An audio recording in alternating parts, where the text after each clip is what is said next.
Hello, everyone, and welcome once again to Sean's Horror Corner. As always, thank you so much for watching. I do appreciate you. I know I got another subscriber this week, so thank you so much as well. You guys' support means so much to me, so thank you. Today, we're going to be talking about 2015's The Witch. I just recently picked this up on 4K. Um, I saw the beginning of this movie once, probably shortly after it came out. Didn't go to the theater and see it, but once it became available streaming somewhere or whatever the case, I had heard a lot about this movie. I'd heard a lot of praise for this movie, and so even though this is not, I've talked about this so many times. I'm not a slow burn person. I'm generally not a huge fan of A24. They do have some good movies, but just not my style, right? And so the first time I attempted to watch this movie, I did not get very far into it. I was very bored very early and ended up turning it off and doing something else. But I've always planned on coming back to it. And so, yeah, now today's that episode. So we're going to talk about The Witch from 2015. And I will say my opinion has changed. This is a hard movie for me to rate and score because, again, this is not my type of movie. You've heard me say it a million times. If you've listened to me for very long, I am a slasher guy. I love Michael. I love, you know, Jason and Freddy and Chucky and I mean all these guys you see behind me, right? That's my uh, wheelhouse. So these kind of movies like this are very, I want to say hit and miss. More often than not, I'm not a fan, but occasionally I find one that I really do enjoy. But even then, it's hard for me to score very high because it's just not my thing, right? I mean, I want my horror movies to be fun. I watch horror for fun. I watch it to separate from reality and everyday life because to me that's the shit that's really scary. And so I try to, when I watch a horror movie, I want to have fun. I want to just enjoy it. I don't want to have to really think and I don't know, just get into slow psychological stuff. Sometimes psychological horror is amazing. There are some out there that I absolutely love, but I don't know. Just sometimes I struggle with that. So this is going to be interesting to talk about today, and it's going to be interesting for me to score. But let's go ahead. Let me put on my glasses so I can read my notes. Um, the Witch, 2015 tagline: Evil takes many forms. Brief synopsis for the movie: In 1630, a farmer relocates his family to a remote plot of land on the edge of a forest where strange, unsettling things happen. With suspicion and paranoia mounting, each family member's faith, loyalty, and love are tested in shocking ways. Film released February 19th of 2016, directed and written by Robert Eggers, a runtime of 92 minutes, $4 million budget, 40.9 million at the box office, so did very well. Cast: Anya Taylor-Joy, Ralph Ineson, Katie Dickey, Harvey Scrimshaw, Ellie Granger, and Lucas Dawson. Let's stop there for a minute and talk about cast, characters, a few other things. So, cast. Love seeing, I'm a fan of Anya Taylor-Joy. Love seeing her in what was, and we'll mention it again here in a minute, but what was her, uh, film debut. I think the cast does a really good job. I think everybody turns in very solid performances in this movie. Everybody does great. Um, I don't think there's anyone that does a bad job in this movie. It's not a large cast, but I think the people that are in here do a really good job. So the performances are very solid. The characters, that's tough, right? Because I think each of them have moments that you feel for them and what they're going through and what they're having to deal with. Um, there's times that each of them are unlikable. They all do some questionable things. They all come across very, like I said, unlikable at times. But then you have moments where you feel for all of them as well. So the characters are interesting for this movie. Um, Cinematography. I think this movie looks really good. I love the way, and again, when we get into production notes, we'll mention something here. But I like the way this film is shot. I think we get some very good shots, some very good scenes. I think the cinematography for this movie, just the way it was all put together, is really, really good. Excuse me. So I like the cinematography. Scores, yeah, it is what it is. Nothing really to say about the score. I don't ever remember a time where I thought it was just amazing. I also don't think it's bad, but it's fine. It is what it is, especially for a movie like in this timepiece. Um, and then the story is very interesting. Again, even though this may not be typically my type of thing, I find this story very, very interesting, especially with my background when it comes to religion and that type of thing. And you may have heard me talk about that before, but so this story is really intriguing to me. Let's talk about a couple of production notes before we get through and walk through the plot. Or plot. What the hell is a plot? Okay. Sorry, I don't edit out my dumb shit. Sorry, you just have to deal with it. Production notes. Robert Eggers. This is his directorial debut, and as I mentioned earlier, Anya Taylor-Joy's feature film debut. The movie premiered at the Sundance Film Festival in January of 2015. To give the film an authentic look, Eggers shot only with natural light outdoors and only used candles for indoors. And I think that is a brilliant move because I think that really contributes to how good this movie looks. When I was talking about, cinematography and things earlier, I think this movie looks incredible. Excuse me again. So yeah, I really like his choice to just use the lighting like that, natural light outside, um, candles inside, because I just think it gives it so much more of a real feel. One of the It's hard to, in my opinion, we always talk about how we don't get a lot of daytime horror, and then when you do, it's it's a tough thing to do because things are scarier at night, right? So doing daytime horror is tough. You have to do it just right. But I think the look of this film, the setting of this film, and the way Robert Eggers again just used the natural light where we're not adding too much light to it, so we get some daytime horror, but it feels real, right? So I really like this. This movie feels like not something I see when I watch a movie, but something I can see when I go outside sometimes, especially when the weather's cloudy, rainy, that kind of thing. So I really like his choice to do that. Um, the stylized title, where it looks like the Bavitch, the two V's and then ITCH, came from a Jacobean era pamphlet that Robert Eggers had found on witchcraft. So, I always kind of wondered why this movie was titled the way it was or looked the way it did. As far as that title, that's why. So, kind of an interesting fact there. That's all I've got for production notes for this movie. So let's start to walk through this, get into the plot. I've got just one more drink of coffee left here, so I'm going to grab that real quick. All right, and we will move on. So we open this film up with this family in this church, and they are being banished from a Puritan settlement, not just the church, but the entire settlement, um, over a religious dispute between the church and the father of this family, whose name is William. Um, I say, I said a while ago, I'll take a look. I said a while ago that, this is not typically my style of movie. I think the opening of this film, and I guess the first time I tried to watch it, I just wasn't in the mood for that kind of thing. Um, Again, if you know me, you know my past and some of the things that I went through where organized religion is concerned. Um, this hits home very, very strongly for me to see this father and his family being banished from this church over, uh, different beliefs. I think it's a powerful opening, even though it's fairly short. Um, for some people, I can see how the opening would be just there or whatever. But I think for someone that has been through some negative religious experiences, this is a strong opening. So I like the opening to this film. We do meet the family. Again, we have the father, whose name is William, the mother, who is Catherine. There are kids, Thomas and Caleb, and then twins, Mercy and Jonas. So again, I like the opening just because it hits home for me based on my own past experiences. We then move on to the family. They're building this new home. They're doing it with this. They're building this home near this forest. Um, we find out that Catherine is now pregnant again, and she gives birth to a baby who they call Samuel. We get some shots of each one of the family members. We see Thomason. She's praying about some things.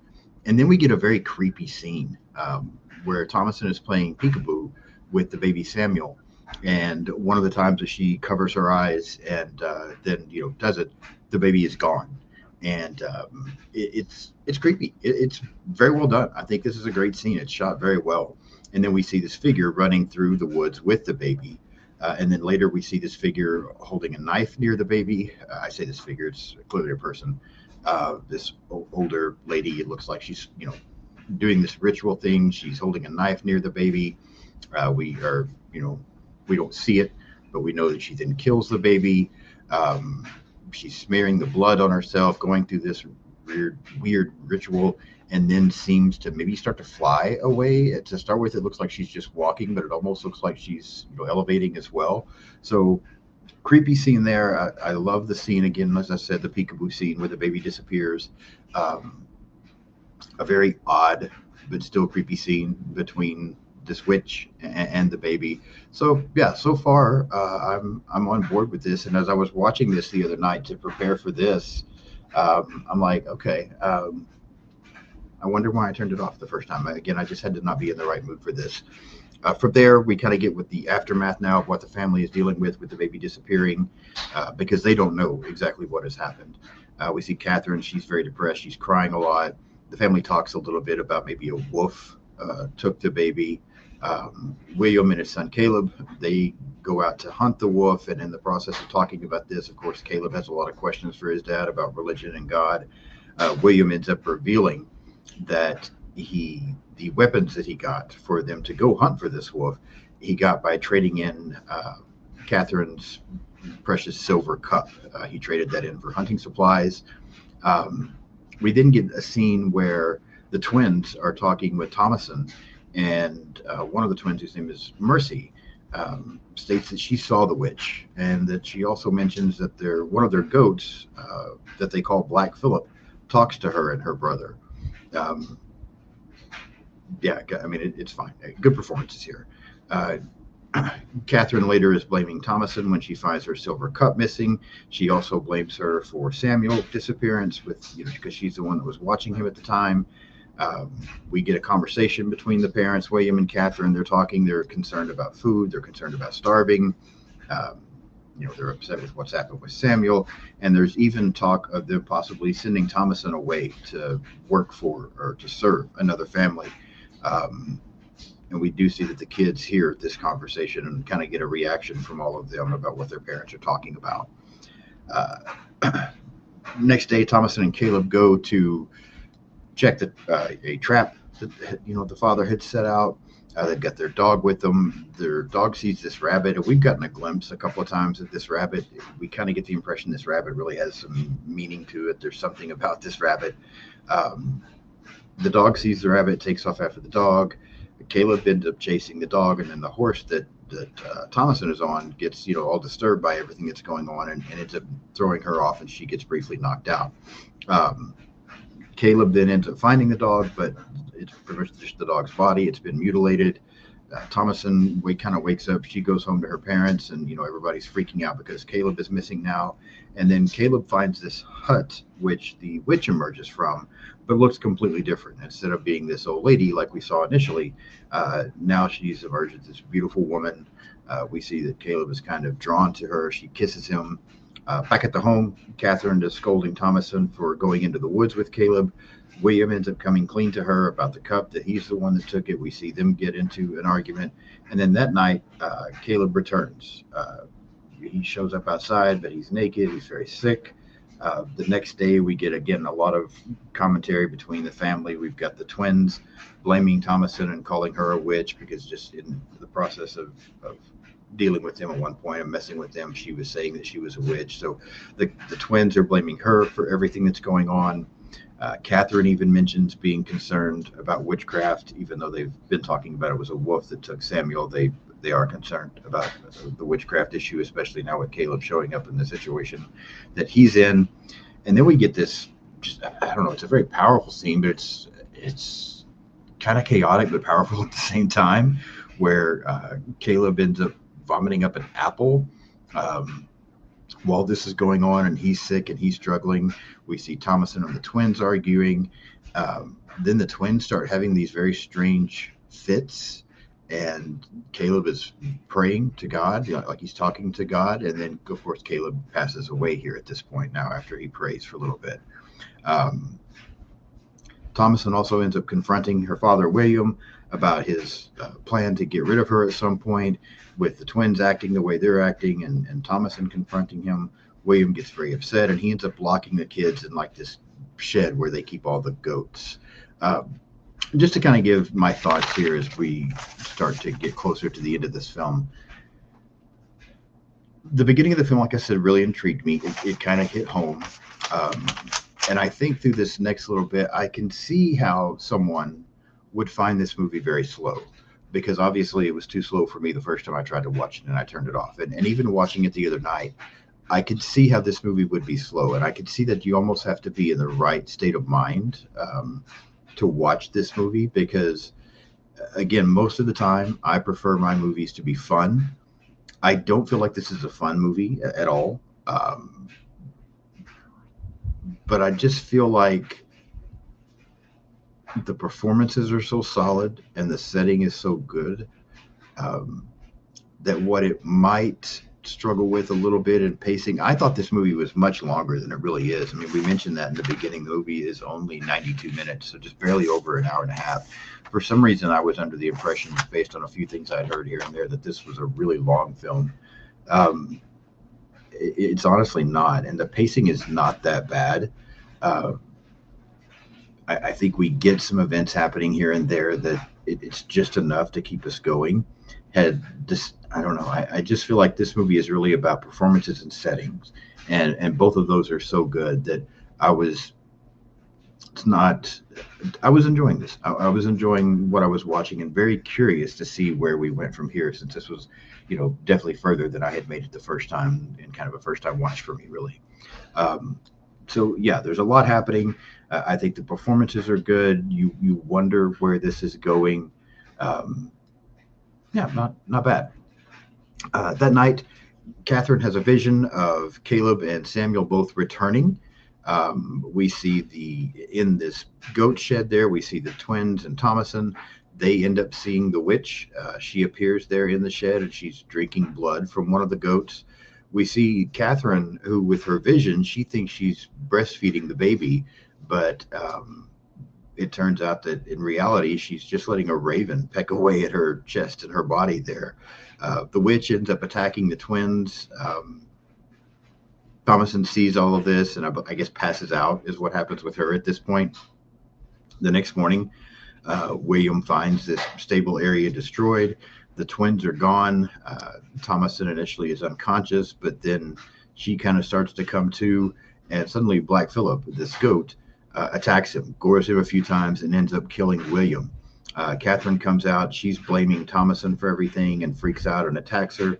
And then in self-defense, Thomason ends up killing her mother. And so now, with the baby's missing and gone, and obviously dead, we know that. Caleb has now passed away. The twins are missing. We assume that they are also dead. Now William is dead. This goat has attacked him and killed him. Thomason's had to kill her mother in self-defense. She's all that's left. And you can tell that we're building to a very climactic moment now with all of this going on. I really thought this, again, was a very good scene, because if you felt like the movie might have been slow and we're just getting a lot of buildup, a lot of it comes to a head right here, as we get to the final act. And I feel like the scene was pretty well done. It got chaotic all at once out of nowhere, with the goat attacking and then the mom attacking Thomason, and there was a lot happening. But I felt like it was done well. I enjoyed it. Yeah, I'm still fully on board as we get ready to wrap this movie up. And so then we get to the finale, where Thomason then goes and, she's talking to Black Phillip, because she knows that, the twins used to say Black Phillip talked to them. And so she's basically telling Black Phillip to speak to her. And initially looks like it's not going to happen, but then it does. Black Phillip begins to talk to her in a human voice. He seems to transform and turn into this man, and is basically telling Thomason that she can have everything she ever wanted. She can have a better life. He can get her to that. She just needs to obey him and follow him. He tells her to strip, and then wants her to write her name in this book. She says she can't write her name, but he says he'll use his hand to guide her in writing her name in this book. And then we see him leading her into the forest, where she comes across a coven of witches. They're all naked and chanting around this bonfire. Thomason's going up to them. They begin to levitate, and then Thomason too begins to levitate as she joins this coven, and she just begins to laugh hysterically as she's rising above the trees. And that's the end. That's the finale of The Witch. Um, and I have with this is not what I expected, where I expected this movie to go, because even though I had heard about the movie, I had not actually gotten too many spoilers as far as the way it was going to end or how it was all going to wrap up. Um, I'm not sure what I think about this ending. In some ways, I think it's fitting perfectly for the way the rest of the movie was. In some ways, it feels slightly anticlimactic to me. That may sound crazy with what I just described, or if you've seen the movie, you may totally disagree with me. But after we've just had these scenes of, the witch attacking and the twins being gone, and the father being gored to death by this black goat, the mother attacking Thomasin and her having to kill her. We've had all this action going on, right? And then we just kind of go out on this very weird note. I don't think it's a terrible ending at all. I just don't know 100% what I think about it. Part of me likes it. Part of me was like, oh, wow, this is not, because I've said before, I don't think all horror movies have to have a happy ending. I don't think that everything has to be wrapped up in this nice little neat packages where the good guys always win. When we get a darker ending, sometimes I appreciate that. Um, so I appreciate in this film how it's a dark ending. The family's dead, other than Thomasin, and she's become a witch. She's become part of what wiped out her family. Um, Part of me appreciates that. Part of me is like, this is a very fitting ending, and this is kind of cool. Another part of me though is like, damn, that was it. That's the way we're going to wrap all this up after everything. So I'm kind of in the middle on the ending there. Like I said, I don't think it's bad at all. I'm just not 100% sure what I do think about it. But overall, this film, like I said, this is not typically my type of movie. This is not the kind of movie. It's not a comfort movie. It's not the kind of movie that I'm just going to repeatedly watch over and over. I am glad I have it. I'm glad I have it on 4K. The other night when I watched it, the 4K that I have here that I showed you, I haven't even opened it yet. I didn't watch it this way. The other night when I watched this film, I found it. It was streaming on something, and I just, I was in my bedroom and comfortable and getting close to calling it a night, and just decided to watch this and take notes before I did. So I just watched it that way. I want to go back because I think, again, like I mentioned early on, I like this setting so much. I would really like to go back and watch this in 4K. So I'm sure I'll watch it again. I would recommend it. I think it's definitely worth a watch at least once. And if you like this kind of movie, if this is your thing, you'll probably watch it multiple times. But this is what I mean. This is where it gets so hard to score, because I'm not 100% sure what I think about this. No, I take that back. I like this movie. I know that. I'm just not sure how much, because again, it's not my wheelhouse. It's not something I'm going to repeatedly watch. It's not, a movie that I would consider one of my favorites. I don't think this is a great film. This is not a 9 or a 10. But I do think this is a good movie. And I think it's, for this style of film, I think it's better than average. And so that's really what I'm looking at, because a lot of times this kind of movie, I would fall in that category of like a 5 or a 6 is where I would typically rank this kind of film. But for me on this one, it's better than that. So I'm going to give this movie a 7. I almost feel like 7's a safe spot for me lately on some movies. But I'll give The Witch a 7 out of a 10. It's not bad. It's a good movie. It's a good movie, especially for this style. I enjoy it more than I typically would this type of movie. So 7 out of 10 for me on The Witch. Now I want to know what you think. I say it every time. I really appreciate those of you that take time to leave comments. I love the interaction with the horror community. So definitely, if you've seen this film, share your thoughts with me on this one. I want to know what you think about The Witch. If you haven't subscribed to the channel yet, please do so. Got some fun stuff coming up this week. I've got an episode coming up on Candyman Day of the Dead with my friend Brendan from Our Life in Horror. I also have a live stream coming up this week on Wednesday night where Mikey Bones and Cass Lovecraft are going to be on from Slasher Radio, and I'm going to be talking with them about Slasher Radio, how it all got started, what got them into horror, just a lot of things like that. So that's going to be a lot of fun, a live stream. Please watch. Also this week, towards the end of the week, I have a episode coming out on 2022's Megan. So yeah, fun stuff coming. Subscribe so you don't miss anything. Like today's video, hype today's video, leave me some comments, follow me on social media. I'm pretty much on everything out there: Blue Sky, Instagram, Threads, TikTok, X, yeah, everything. So follow me on social media. Um, and again, thank you so much for watching. I'll be back in a couple of days with Brendan to talk Candyman. And don't miss the live stream Wednesday night. Thank you all. I'll see you soon.